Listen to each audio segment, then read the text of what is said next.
நம்ம எப்பயும் போல் தோசை செஞ்சு சாப்பிட்டு நமக்கு போர் அடிக்குதாங்க. அப்போ ரொம்பவே ஹெல்த்தியான சூப்பரான இந்த தோசை ரெசிபியை ட்ரை பண்ணி பாருங்கள். இப்போ இந்த தோசையை எப்படி செய்கிறதுன்னு நம்ம வீடியோக்குள்ளே போய் பார்க்கலாங்க. ஃபஸ்ட் டைம் நம்ம சேனலில் பார்க்குறது அந்த சேனலை சப்ஸ்கிரைப் பண்ணிக்கோங்க. மறக்காமல் லைக் பண்ணிட்டு உங்கள் ஃப்ரெண்ட்ஸ் அண்ட் ஃபேமிலி மெம்பர்ஸ்க்கு ஷேர் பண்ணிக்கோங்க. ஃபஸ்ட் இந்த ரெசிபி செய்கிறதுக்கு ஒரு அகலமான பாத்திரம் எடுத்து வச்சுக்கோங்க. அதில் இந்த கப்பால், இந்த கப்பு பார்த்திங்கன்னா அரை கப்பு அளவுள்ள கப்புங்க. இது வந்து இந்த கப்பால் ஒவ்வொரு கப்பு பருப்பு வந்து எல்லாமே சேர்த்துக்கலாம். அதுக்கு ஃபஸ்ட்டு வந்து கடலைப்பருப்பு சேர்த்துக்கிட்டேன். ரெண்டாவது வந்து பச்சை பயிறு, மூணாவது வந்து துவரம் பருப்பு, நாலாவது வந்து பார்த்திங்கன்னா மைசூர் பருப்பு வந்து சேர்த்துக்கிட்டேங்க. இப்போது அதே கப்பால் அரை கப்பில் அந்த கப்பாலேயே உளுத்தம்பருப்பும் சேர்த்துக்கலாம். சேர்த்துட்டு இது வந்து பார்த்திங்கன்னா நம்ம பாயசத்துக்கெல்லாம் போடுவோம்ல ஜவ்வரிசி, அதுதாங்க, அதுவும் சேர்த்துக்கலாம். சேர்த்துட்டு இப்போ இது எல்லாமே நம்ம அரை கப்பு வந்து சேர்த்துருக்கோம். அடுத்து பார்த்திங்கன்னா இட்லி அரிசி வந்து சேர்த்துக்கிறாங்க. அது வந்து பார்த்திங்கன்னா ஒரு கப்பு அரிசி வந்து சேர்த்துக்கலாம். இந்த கப்பால் 2 கப்பு சேர்த்துனோன்னா 1 கப்பு அளவுக்கு வரும். இப்போ இதெல்லாமே சேர்த்துட்டு இது கூட கொஞ்சமாக வெந்தயம் வந்து சேர்த்துக்கலாங்க.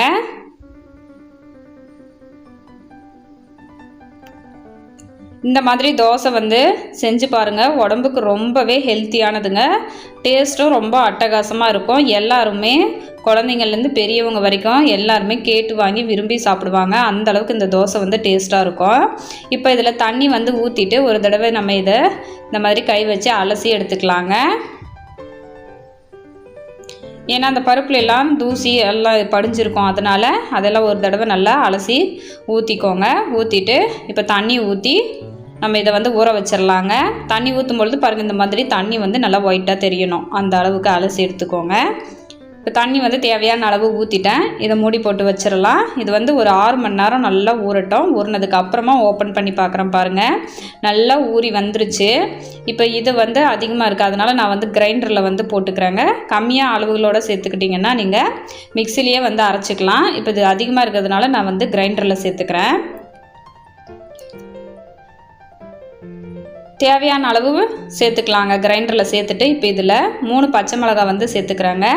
சேர்த்துட்டு இஞ்சி சேர்த்துக்கலாம். பாருங்கள், இந்த அளவுக்கு இஞ்சி வந்து நான் எடுத்திருக்கேன். இப்போ அதுவும் சேர்த்துக்கலாம். கட் பண்ணி சேர்த்துக்கோங்க, அப்போ தான் நல்லா அரைப்படும். 1 டேபிள் ஸ்பூன் ஜீரகம் சேர்த்துக்கலாங்க. சேர்த்துட்டு இப்போ இதை அரையட்டும். இது மேலே வந்து இந்த மூடியை போட்டு விட்டுறலாம். நல்லா மாவு வந்து அரைஞ்சி வரட்டுங்க. இப்போ மூடியெல்லாம் ஓப்பன் பண்ணிவிட்டு பார்க்குறேன். பாருங்கள், மாவு வந்து நல்லா சூப்பராக அரைப்பட்டு வந்துருச்சு. நல்லா பொதன்னு மாவு மேலே எலும்பி வந்துருச்சு. இப்போ இந்த சமயத்தில் மாவை வந்து நம்ம எடுத்துக்கலாங்க. எடுத்து நான் ஒரு பாக்ஸில் வந்து சேர்த்துக்கிறேன். சேர்த்துட்டு இப்போ மீதி வச்சுருந்த பருப்பையும் நான் வந்து அரைச்சி எடுத்துன்னு வந்துட்டேங்க.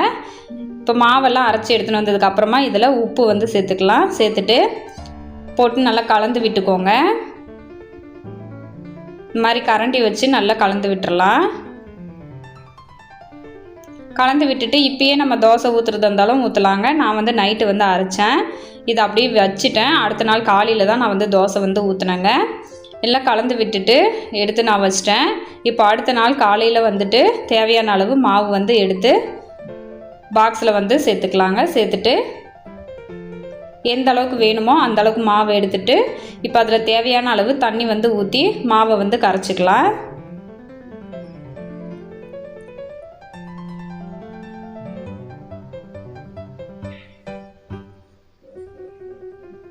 இந்த பச்சை பயிரோட தோல் வந்து பாருங்கள் மையவே இல்லை, அப்படியே இருந்தது. நம்ம மிக்சியில் அரைக்கும் பொழுது நல்லா மஞ்சள் வந்துட்டுருக்கோம். கிரைண்டரில் அந்த தோல் மட்டும் அரைப்படலைங்க.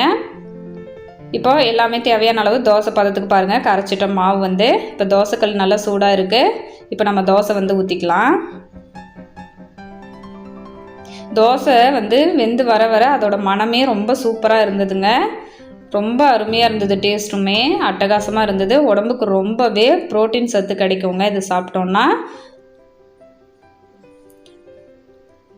இப்போ பாருங்கள் நல்லா செவந்து வந்துடுச்சு. இப்போ இதை வந்து எடுத்துக்கலாம். எண்ணெய் வந்து லைட்டாக மேலே சேர்த்துட்டு இப்போ நம்ம இதை மடிச்சிடலாம். அருமையாக தோசை ரெடி ஆகிடுச்சு. நல்ல கமகமன்னு இருக்குது. இது கூட தக்காளி சட்னியை வச்சுருக்கேங்க. வச்சு சாப்பிடும் பொழுது ரொம்ப டேஸ்ட்டாக இருந்தது. கண்டிப்பாக நீங்களும் எப்பயும் போல் தோசைக்கு பதில் இந்த மாதிரி ஒரு தோசை செஞ்சு கொடுங்க. ரொம்ப ஹெல்த்தியாக இருக்கும்.